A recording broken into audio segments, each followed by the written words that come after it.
So, everyday naman, good morning. So, perfect day po sa lahat. Maraming salamat sa nasa Zoom, nasa FB Live, and VNC team. Thank you so much and lahat ng sharers for today, no? Okay, so mag-share na ako. Okay. And thank you, Evelyn. Okay, so for those of you na ngayon ko lang po ma-meet,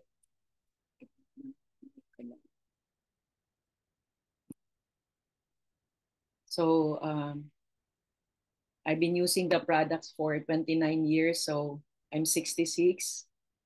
I'm so grateful sa Panginoon na dinala ko dito sa community.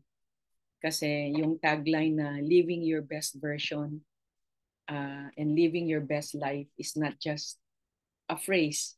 Talagang nararanasan ko, no? So I want to encourage all of you, kahit ano pa yan, whatever season of your life you're in, never leave this community. Okay, and today, yan pinamumuhay ko yung sinasabi ni Jim Rohn yan, to live a great life is to serve the many. I met Jim Rohn in 1995, well, 1996 in my first extravaganza. But doon ako nag-decide na gawin ko talaga siya, i-career ko siya. And wala po akong pagsisisi. In fact, I'm so grateful sa Panginoon. And I do believe lahat tayong nandito sa Herbalife, that is not by accident. That is by design. And sana po, wag natin sayangin yung opportunity to really live your best version. No? Okay, so I'm a mom of four. So ayan, latest picture dito sa Chicago. Birthday ko. And may wedding kami. Tsaka na ako magkwento ng mga detalye. A lot of my close friends know about it, but doesn't matter. So, just very, very grateful po sa Panginoon no matter what. And yan, so we get to walk ito sa left side, no? Talagang kahit saan ako, hindi niyo mawala sa akin yung routine ko sa umaga.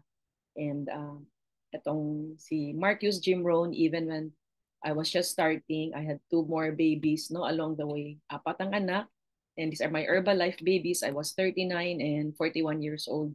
So talagang, pwede pa po talagang humabol. And sabi ni Jim Rohn yan, what you become is more valuable than what you get.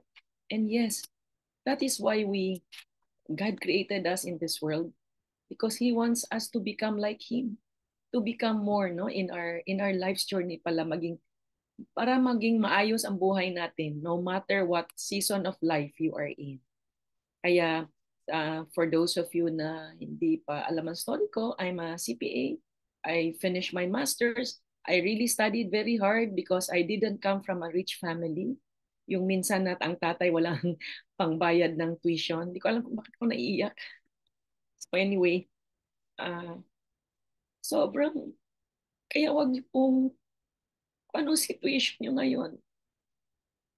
And I hope yung mai-share ko today, mai-apply nyo.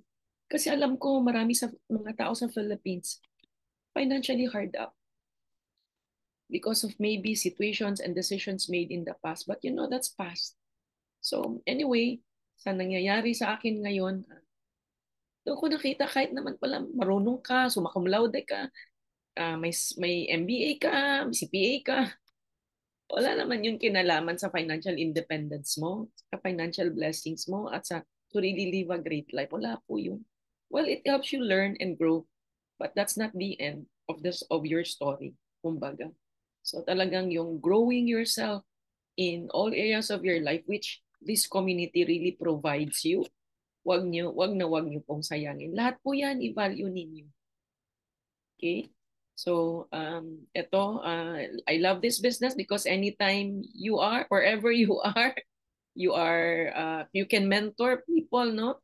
So, ayan, very recent lang yung nasa lower right, si Fina, si Carol, and si Cynthia from La Union and Carmona. So, hindi po ako nawawala sa Herbalife kahit nagbabakasyon kasi alam mo yun, there's always free time and all, and wala naman akong ibang iniisip kundi mga distributors. Okay? So, this was my recent trip this last few days po. So grateful sa Panginoon. My niece, itong si Eileen, no? Kung naka-maroon and, well, naka-pink dito sa left side. pangalawang anak ng eldest brother ko sa Cagayan de Oro. But she's based in New York. She's doing very well as an accountant. Accountant din po. She used to work in SGB. But anyway, for her to accompany me to this trip, no, and she tagged along her friend si Kiting. So na-bless din po ako dito sa dalawang to. Kasi talagang sanay mag-akyat ng bundok, and ayan po si Mother. Meron nga video, hindi ko lang hindi ko ma-download, hindi ko alam kung bakit. Kaya yun yung ano ko na, di ba, I always talk to you about get out of your comfort zone, kasi if you get out of your comfort zone, you'll really start to grow. And talagang I really got out of my comfort zone. Kasi sabi ko, nandyan na ako, and I was just really praying, Lord, samahan mo ako dito, ha, Holy Spirit. Kaya ambok ang bibig ko, so lumakas po loob ko sobra. Kasi alam nyo, I have a fear of heights. Pero there was another height, yung ipapakita ko sa video sa sunod, na yung whole thing, hindi ko nagawa, but 3/4 of it I did. So I'm proud of myself, and I just really thank the Lord na sinama niya ako the whole time. Okay, tapos baon pa rin siya kasi maaga kami, we leave around 5 a.m. para bago po uminit kasi sobrang init, mukhang nasa pugod ka parati. Anyway, so this business allowed me to help our church, support SOS Children's Village, yung Casa Herbalife Foundation, and yung mission school sa Guimaras, Iloilo, na every month, lahat po yan, every month, I really send my help because of Herbalife income. After all, you can only spend so much, right? So, kaya po, magstay po kayo sa opportunity na to. There's really no better time to do that. And go to your mentors if you're not seeing any fruitfulness sa ginagawa nyo. Baka may konting adjustments lang po. Hindi lang sa trabaho, but also your mindset, your spirit, your heart, your emotions, no? And mentally po, very, very important. Your character. Okay? Kasi lalo na pagkasama mo ang Panginoon sa negosyo mo, talagang andun yung fruitfulness po, no? And I'm only a great example of that. And so I do have scholars in the country, no, sa Philippines. And ito isa sa mga blessings ng Herbalife. Sa Terrazas de Punta Fuego. And ang maganda, hindi lang ako nag-enjoy, maraming distributors sa Herbalife sa team ko na nag-enjoy ng lugar na to. Okay? So yun nga, alam mo yun, doon ko nakita na God created us not for ourselves. God created us so we can serve others para malaman ng ibang tao na may blessing sila galing sa presensya ng Panginoon through you. Yan, ha? Okay, so ito po 7 pillars of good health. Paulit-ulit lang, nutrition. Of course, maraming cheat day si mother. Okay? Ay, mga hindi ko laging kinakain, nakakain ko, but it's okay. I was enjoying. So physical activity talaga, morning po talaga. Yan po ginagawa ko dito. Every day po yan. Okay, so of course, tubig. Rest. Okay, hindi lang, mahirap ang physical rest nga kung marami kang problema. Kaya just stick to this community kasi alam mo yun, yung when you, in your spiritual journey and in your spiritual maturity, you will really learn to overcome any seasons of life you have. Okay, kasi kay mamaya mag-recap ako doon sa last Sunday na sharing. Bahala si Lord. As in, bahala si Lord. Eh, siya nag-create sa'yo, siya may plano for your life, di ba? Siya bahala. Bahala din siya sa negosyo mo kung nasa Herbalife ka din. Bahala din siya sa trabaho mo. Huwag ka magpa-stress. Okay? And then, of course, ito na-mention ka ng emotional, mental health, and spiritual journey. And community. Yan. Supportive and a lot of learning to achieve the 7 pillars. Alam nyo, anyway, ito, mental activity, mag-schedule na lang po ako ng training. So mental activity po, sobrang yung the recent leadership training we had with Eric Worre about how do you process beliefs that is not serving you, that's stopping you from becoming successful. Yun yung topic niya. Sabi ko, grabe, pang Herbalife talaga. Okay, so excited din ako na i-share sa inyo yan. Okay, very soon. Okay, now, disclaimer lang ha, kasi may mga Bible verses akong sinishare, like what I was telling you, I've been telling you since pandemic. Talagang God just led me to do these things and to do this part, rather. So I'm not a pastor. I never went to a Bible school.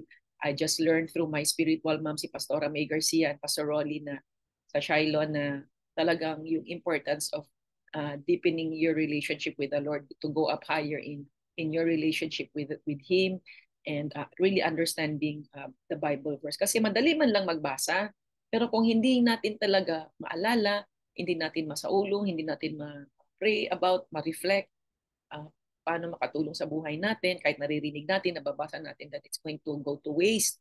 Okay? So sana po yung 5 things na yan plus number 6 apply gawin natin kasi yan din ang suggestion ni Pastor Rick Warren.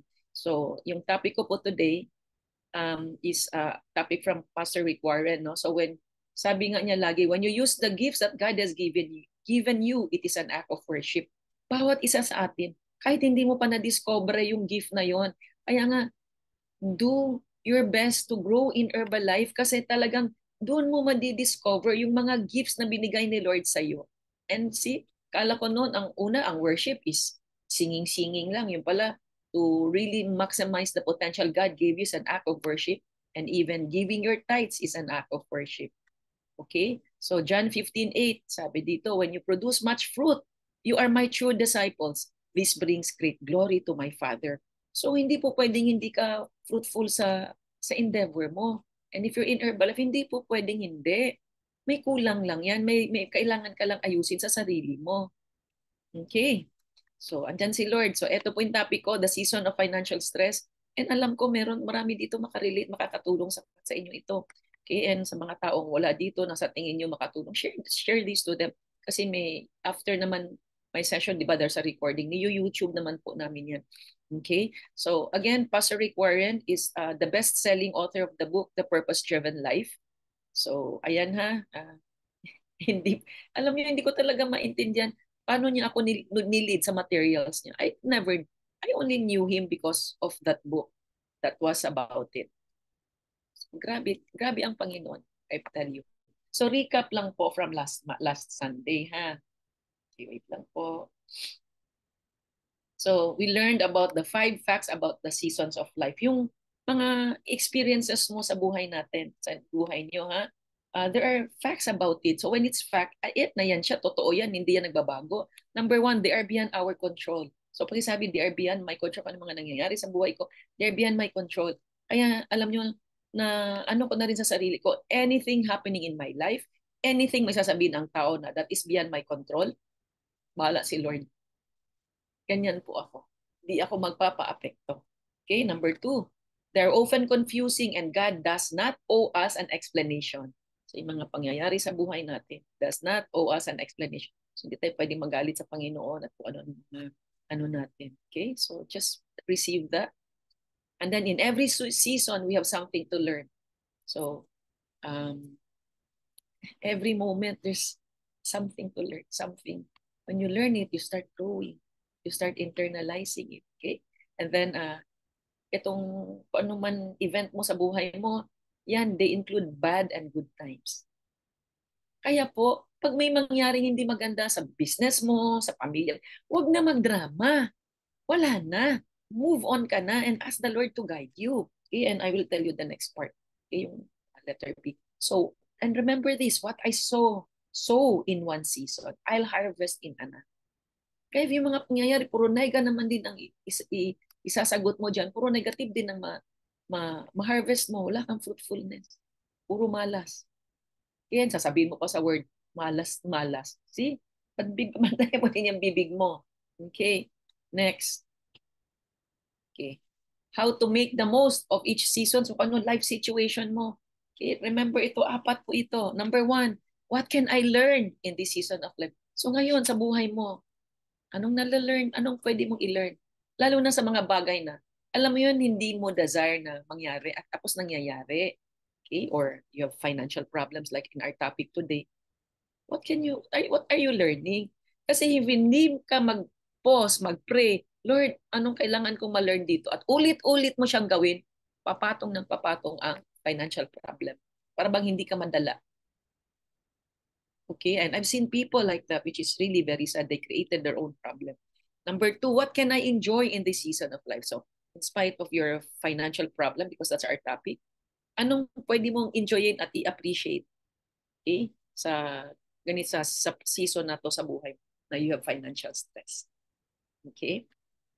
Number 3, what is most important in this season, nagre-recap lang ako from last Sunday ha. So then you also try to ask yourself, anong important sa sitwasyon na mga pangyayari nito? So ano yung dapat ko magiging priority? Okay?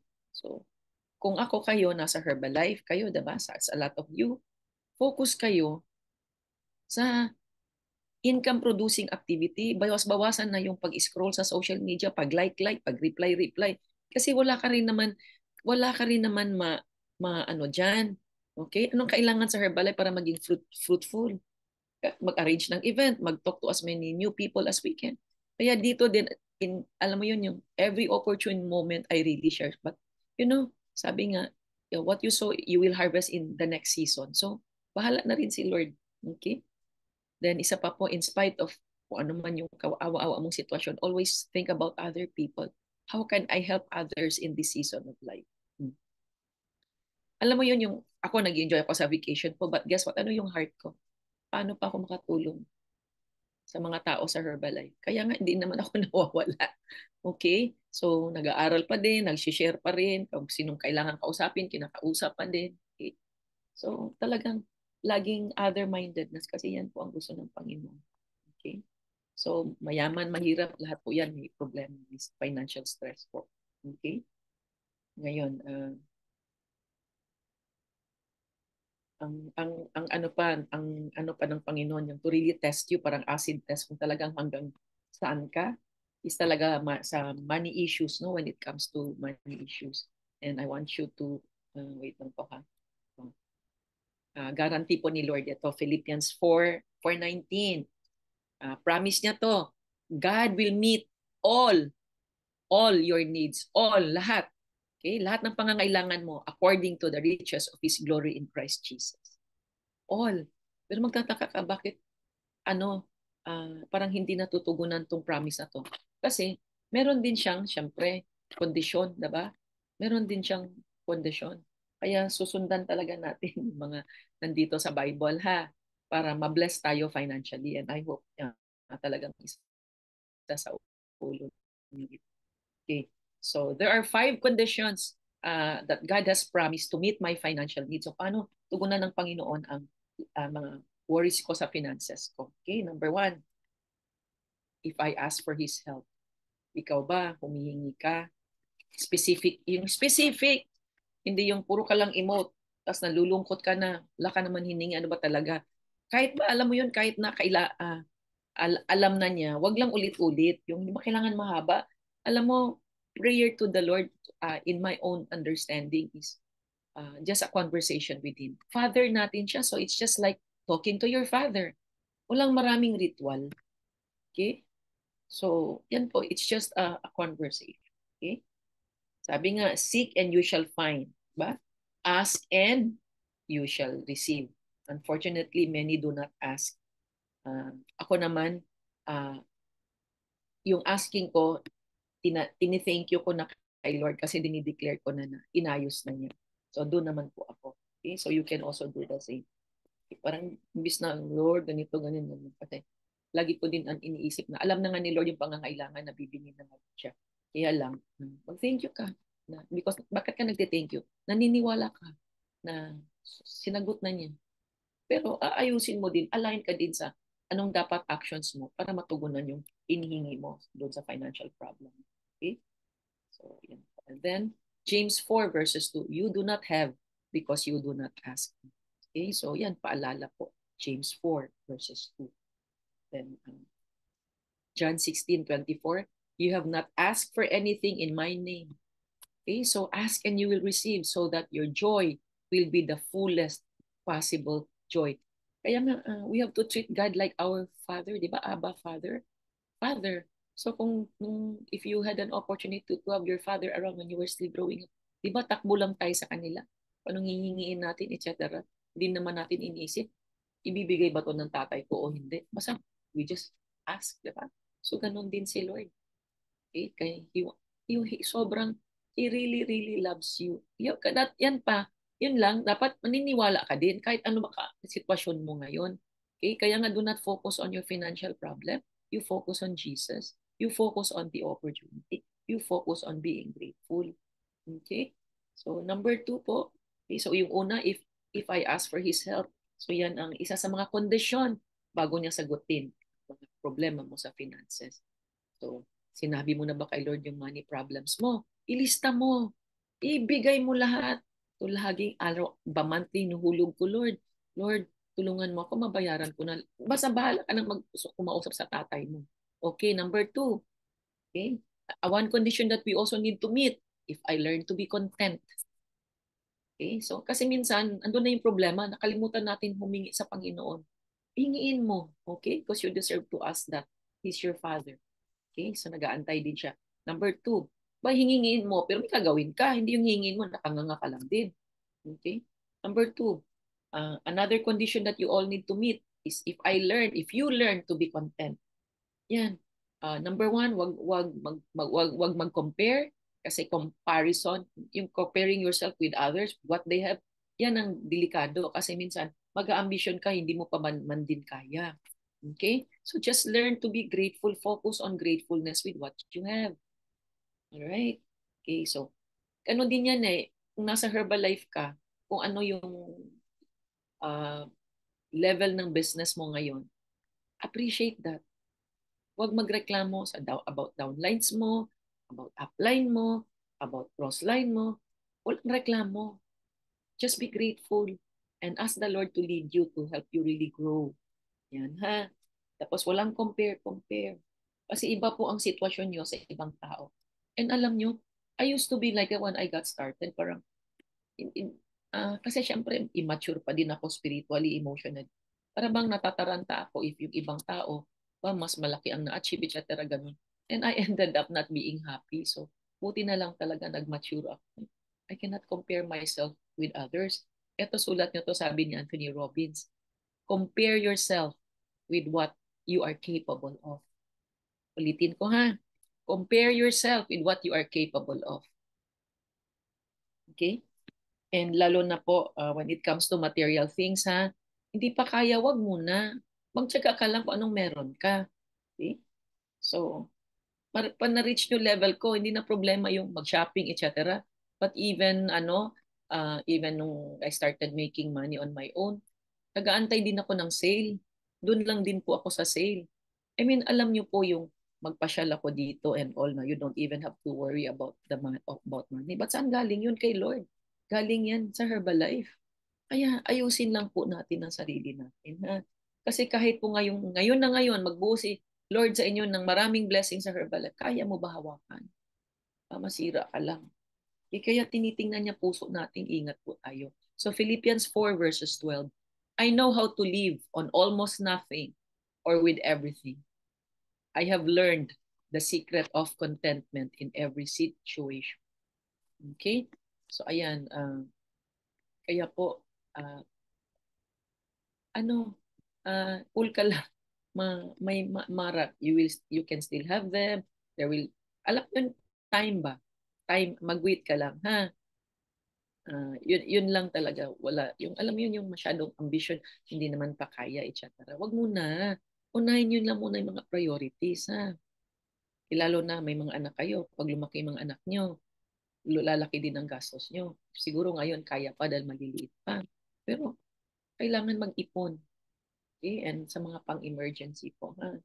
Kaya wag na muna mga luho, mga kung ano ng mga binibili. Ako naninita ako minsan sa mga distributors ko dahil I care for them eh. Okay? Alam nyo, by nature, we are a very discontented human being. Pero kaya nga, we really need the Lord to help us, okay? Have contentment in our life.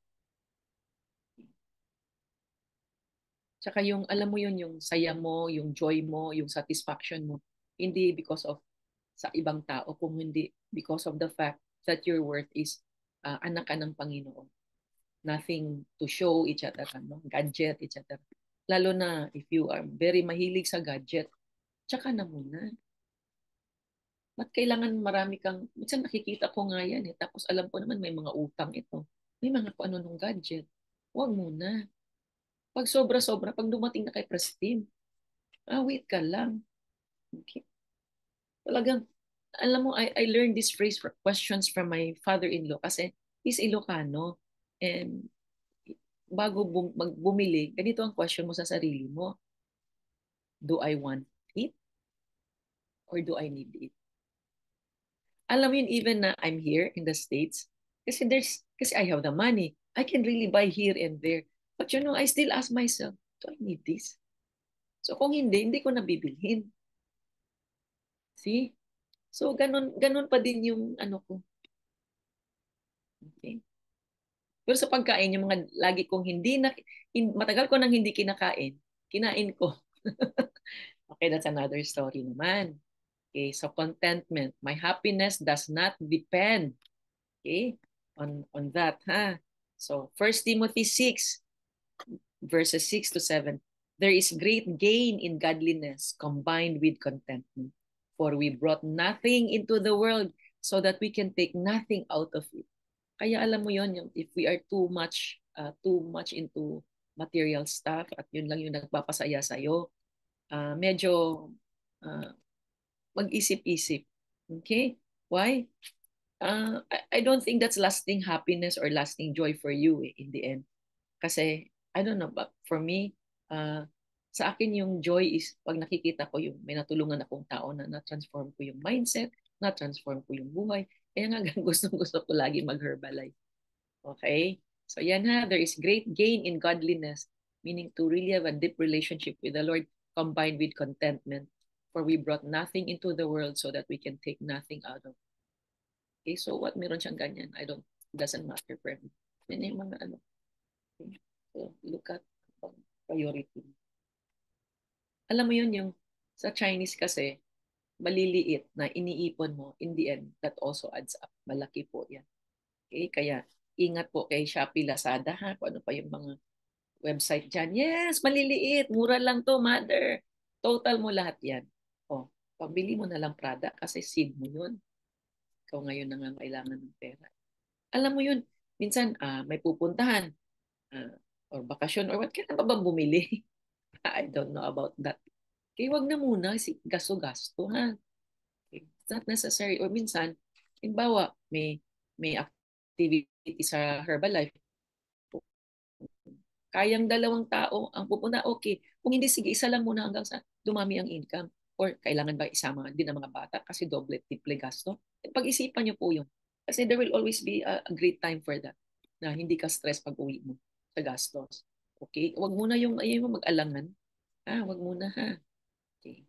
So, ito po, number 3 condition that you need to do to meet so that God will fulfill His promise to provide you with your financial needs.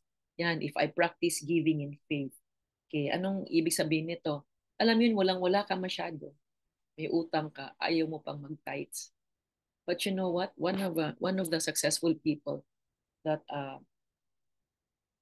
sa kakabasa ko lang and read and listening, okay, the best time to give your tithes is when you're in debt. May utang ka. You still give your 10%. Bakit?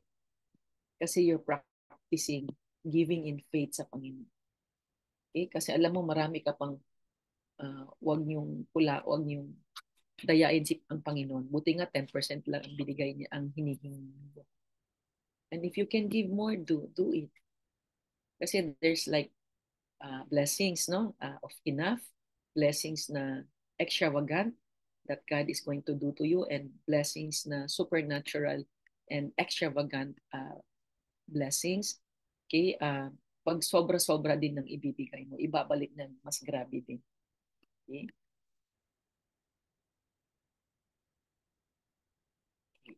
Okay.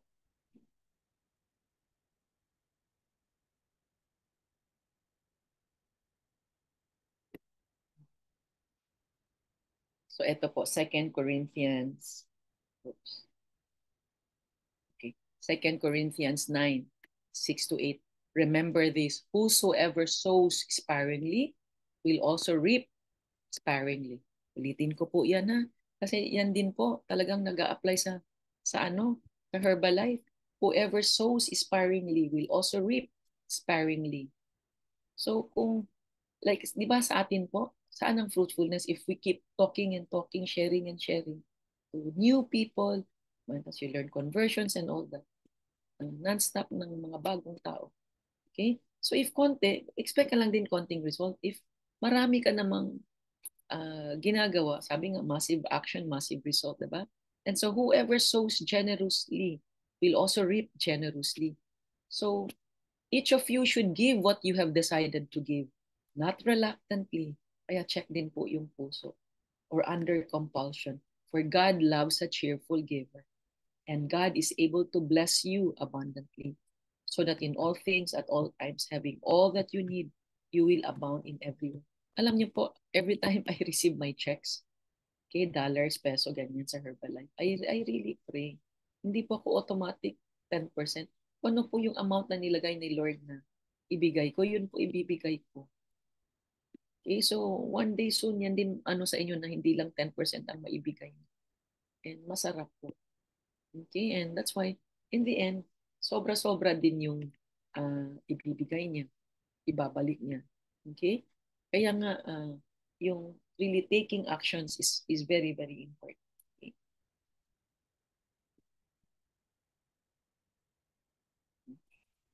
So Proverbs 3 verses 9 to 10. Honor the Lord by giving him the first part of all your income and he will fill your barn. So ayan, alam niyo po, tingnan niyo po kasi hindi ko naman po kayo na-check. Si Lord, kitang-kita niya po puso niyo. Kung ano po yung nasa puso niyo, yung tinitingnan ng Panginoon. So at the very least po, 10%. Para at least sinusunod mo yung Bible. Yung ano ng Bible, ha? So, ayan. Sabi nga ni Jim Rohn, learn to give even when the amounts are small. Okay, konti ang income mo sa Herbalife, fine. Basta give the 10%. Okay?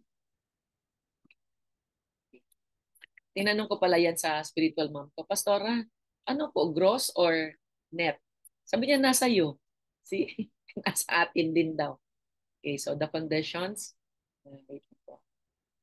At the fourth po, if I maintain my integrity, so you're always honest in your dealings sa trabaho mo, even if you're a housewife, sa Herbalife mo, okay? Kaya nag-ano din po ako, nagpipray, Lord, meron pa po bang area sa negosyo to, sa negosyo mo na kailangan kong ayusin na baka wala akong integrity or what. Alam mo yung gano'n na hindi ako aware. So, yan, tinatanong ko din po yun sa Panginoon. And then, sabi niya, Proverbs 16 verses 11, the Lord demands fairness in every business deal. Ha? So, grabe, no? Pati about the business, nasa Bible pa din. Okay. So, sabi nga dito, it's better to be poor and honest kaysa yung mayaman pero in hindi magandang way. Okay, Proverbs 19 verses 1. Better to be poor and honest than a rich person no one can trust. Kasi very dishonest, no? Okay. Sabi nga dito, in season of financial stress, there is temptation to be dishonest or cheat, especially if you do not have a relationship with the Lord. Yan. Alam nyo yung na-realize ko po at naranasan ko na now na I'm going deeper and deeper sa Panginoon. Sobrang, alam mo yun, yung need for material stuff, uh, hindi na, wala na halos. Of course, minsan may, ito, kailangan ko to bilhin kasi ganito.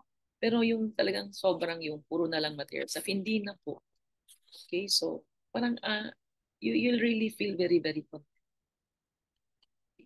Hindi ka na naghahanap ng kung ano yung wala ka. Okay? So, yan. Alam nyo ano din alam ko marami sa guys, negosyo to ha. Okay, yung pagbayad ng income tax ha. Yan, paalala ko lang sa inyo yan. Okay, Proverbs 10 verses 22. The blessing of the Lord brings wealth without painful toil for it. So, alam mo yun, may ibibless sa hindi ka niya pahihirapan na when it comes to really giving you blessings. Basta nasa tamang activity, honest na activity, may integrity. Ha? And after all, alam mo, we can only take our character to heaven. Pag namatay tayo, wala tayong madalang mabitbit na kung ano ng mga binili natin, di ba? Okay. Okay, so, isa pa po, number 5. Okay? If I trust Him with my life, sige nga, check nyo nga, lahat ba ng areas ng buhay natin, ninyo, sinurrender nyo ba lahat kay Lord? Yan. Kasi baka yan din yung isa sa mga nag-hold back sa'yo why hindi pa nasagot yung blessings na financial blessings na inaantay mo. Okay? And before that kaya stick to Herbalife and then just do everything you can. Because I've seen a lot of leaders na talagang dati baon sa utang. Pero talagang because of the Herbalife opportunity, talagang nasagot naman po lahat. Kaya lang, eto yung attitude, and dito ko nga po i-share yung sinabi ni Eric Worre last week na without us realizing, we have so many limiting belief or excuses kaya hindi natin nagagawa yung dapat gawin as a distributor. Dahil naniwala ng ganun, akala mo yun na yun. And anong naging results? Hindi maganda yung results kasi ano nga siya, limiting belief nga siya. It's an obstacle for your success or to have financial independence.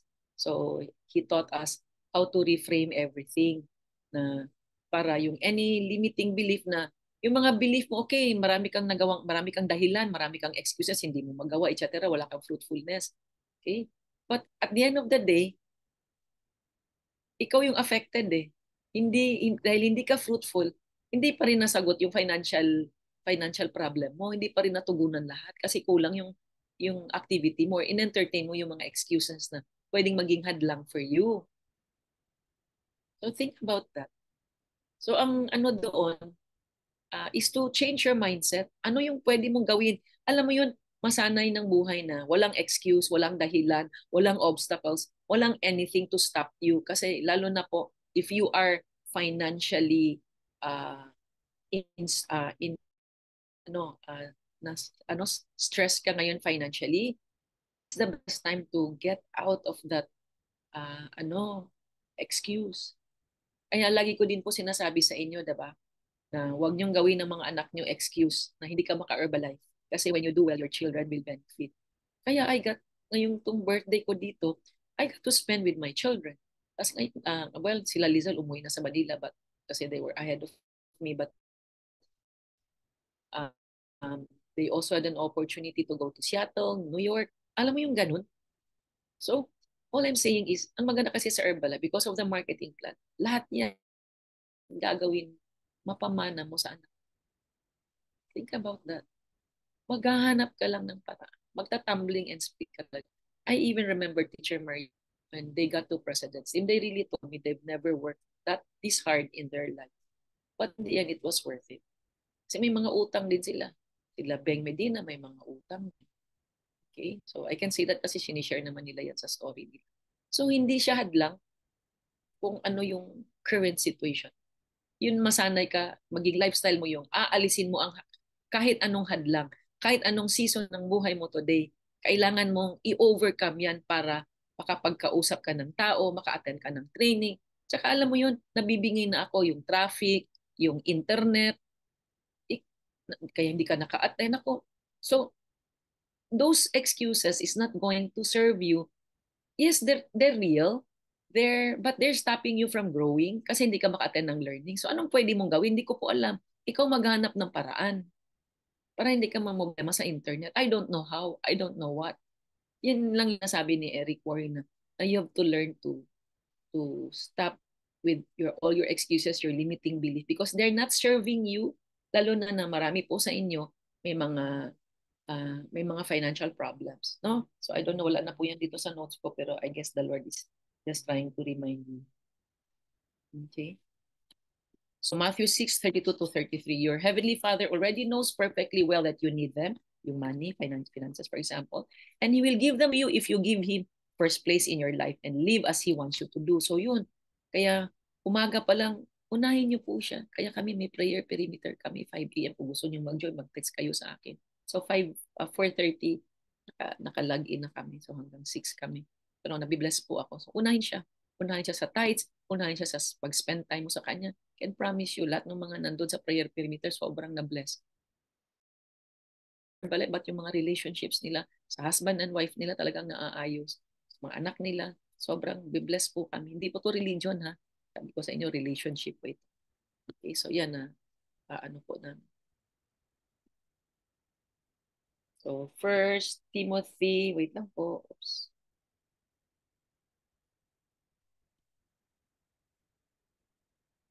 Okay. So, First Timothy 6:17. Tell them to hope in God, not in their uncertain riches. Yan. Kasi, madaling sabihin, pag nandyan na sa sitwasyon, pawala na. Kasi talk is cheap. But yun nga, yung daily relationship sa Panginoon, yung mga pangako niya sa Bible, helps. It helped me, it helped many people that nasa prayer perimeter kasi naayos po ang mindset. Then makikita mo yung fruitfulness ng mga tao. So, doon din po ako nabibigyan. Okay. So Psalms 111 verses 5. He gives food to those who trust Him. He never forgets His promises. So yan na ba na talagang we just surrender everything sa Kanya. Like ako, hindi ko naman nakikita yung son ko lagi dito kasi nandito siya sa Amerika, nasa Manila ako, sila Giselle, they don't stay with me. Yung three girls ko, I don't worry about them. Kaya nga sabi ko, Lord, thank you so much that you have given me this gift na I can surrender my children to you. Surrender nyo na. Di asawa nyo, surrender nyo sa Panginoon. Surrender nyo Herbalife nyo. Yung all your care, surrender nyo sa Kanya. As in. And that's what I'm doing. And I just do my part sa pag-Herbalife ko. Okay. So, yan ha. 5 po yan. Okay.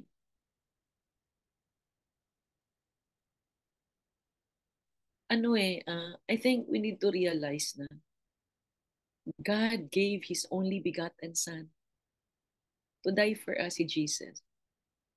Again, reminder din po sa atin. Sobra niya tayong mahal, binigay niya sarili niyang anak para mamatay for us. So, you think, ganun niya talaga tayo ka-love? Of course. Binigay na nga niya yung anak niya para mamatay sa atin. Okay? Kaya, lahat ng pangangailangan, surrender sa Kanya. Trust Him with your tithes, ha? Lalo na, and unahin siya lagi, morning and evening. Lagi akong ganun na, Lord, forgive me. Kung ano pa yung mga, i-reveal mo sa akin yung mga na ginawa ko, sinabi ko, inisip ko na hindi ka aya-aya sa'yo, please forgive me. Alam mo yun, para anytime kunin tayo, ready tayo. Okay? Tapos yung bago matulog, ganun din. And of course, I was I learned about applying the blood of Jesus din sa mga anak ko, ganyan, wherever they are. Yan. Okay? Laging, sabi nga, pray unceasingly, lalo na sa pamilya ninyo, sa mga anak. Okay? We're always reminded about that. Okay, so again, to recap, 5 conditions we need to meet. So God will meet all our needs. First, hiningi mo ba? If I ask for His help. If I learn to be content. Okay, yung nabanggit kong 5. If I practice giving in faith, sa tithes, and sa oras. If I maintain my integrity, yung honesty. Alam nyo, lalo na nasa Herbalife, we need to, alam yun, just lay out the options for people, for preferred customers, for your distributor, sila mag-decide. At wala kang hidden agenda. Okay? And then, if I trust Him with my life. Yan. 5 po yan, guys. Okay, tapos na ako. Okay? Okay, so before I end po, hindi ko muna alisin tong sa screenshot kasi baka malimutan ko lang. Ay, itong nasa screen ngayon. So, let's just close our eyes. Lord, salamat Lord for this morning's topic. You truly love them, oh Lord. You really want to, for each of them to experience financial independence, what it's like to have a lifestyle, financial blessings kagaling sa iyo, oh Lord. Na sana po Lord yung lesson last Sunday and today maipamumuhay nila o Lord, just guide them, give them wisdom o Lord kung nasaan sila sa buhay nila, and that they have to really receive the fact that in life there's always a season and wala na kaming magawa doon. Ikaw po, all we need to do is focus on you, focus solution. Focus on your will sa buhay namin.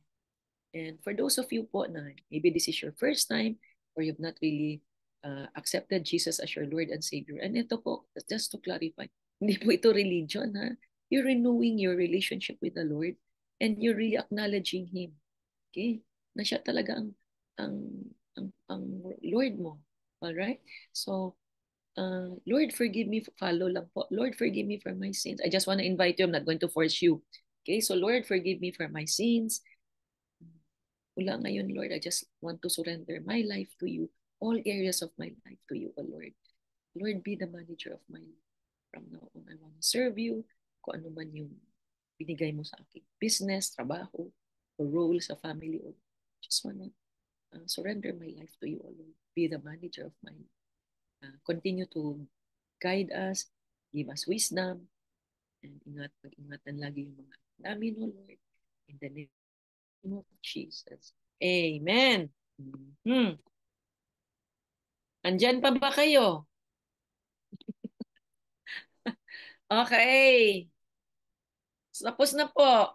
I just want, sino yung pinangako ko na mag-share ngayon?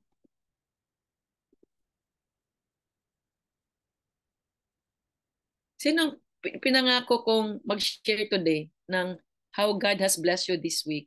Oy, mga taga Davao, sa NC ni Susan Morata.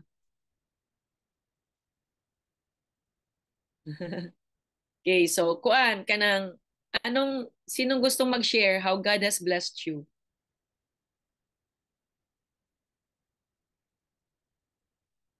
Ang maayan, andyan ba siya, Mel? Anong pangalan niya?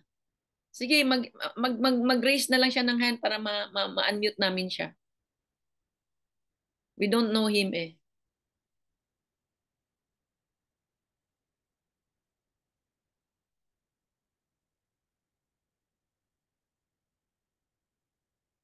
Si Macy Cotara po from Bicol. Sige po, saan po siya? Wait lang po, spotlight po natin. Ay, Eileen, congratulations ha. Officially na, millionaire team from Davao. Congrats, Nest. See, kung kaya nila, kaya nyo din. Ngayon ko palang muna congratulate officially. Official naman. Congratulations ha, you guys deserve that. You really deserve that. As in. Macy, okay. Ayan, Yes, hello. hello po. Good morning po sa lahat. Yes po. Yes. Hello, good morning po. Ayun, i-share ko lang po yung blessings na na-receive ko this week. So, na-push, kumbaga kahit papaano po, starting pa lang po for Herbalife. So, may dalawang client na po ako na nag-try for the 7 days trial po. So, hoping na mas dumami pa at marami pa pong makausap. And still, inaaral pa rin po ngayon yung mga product na Herbalife para at least kapag nag-talk po ako sa mga tao, pag i-share ko po, at least may knowledge po tayo. And then siguro another blessings po na pwede ko ma-share is kahit pa paano po si husband na dadala ko na, di ba? Na nakikinig siya doon sa mga virtual NC po natin, nakikinig siya. And then even po doon sa Shiloh na early morning. So, minsan narinig ko siya, nag-i-eme na din. So, yun po. So, it's the blessing po na ano natin, kumbaga, na-bless sa akin this week po. So, thank you so much po, Ma'am Mel. So much, very thank you, Ma'am, sa pagpupush and always po na pagkukumusta sa akin. So, para nakakuha ko ng another mother, di ba? So, yun po. May Sil, may tanong ako. Saang area ka sa Bicol? Paki-unmute. Tiwi po, Albay. Okay. Ngayon, this is what I suggest you do. Ang lahat po kayo na hindi nyo pa ito nagawa, para makafocus kayo sa opportunity, tingnan mo ang registered voters ng Tiwi Albay. Sulat mo, registered voters ng Tiwi Albay, tapos kunin mo lang yung 10% para makita mo, pag i-multiply mo yan ng dalawang latang shake, magkano pwedeng volume points ang i-produce ng lugar mo. Ha? Ano yan? Phil Atlas i-google mo lang Phil Atlas. Guys, gawin nyo yan, guys, para hindi kayo nakafocus sa kung ano-ano mga drama, problema. focus kayo sa opportunity parati. Susan, himuon mo na sa Davao. Asa man ka dapit sa Davao, Digos ka ba? O sa city? Sa city Ha? po, ma. Thank you, Macy. Sa city? O yun. Like sa area yun mo ba, ha? Okay, so again, thank you guys. Okay na tayo. Mwah. Love you. Thank you, thank you. Bye-bye. Thank you. So thank you, Mother. Thank you for everyone. And greet ko lang po yung mga first time guests, si Miss Joanne de Guzman, Dada Vito, Florida, Mirano. Welcome po sa pag-join and thank you sa pag-join sa ating Sunday Virtual Nutrition Club. Good morning, everyone. Happy and blessed Sunday.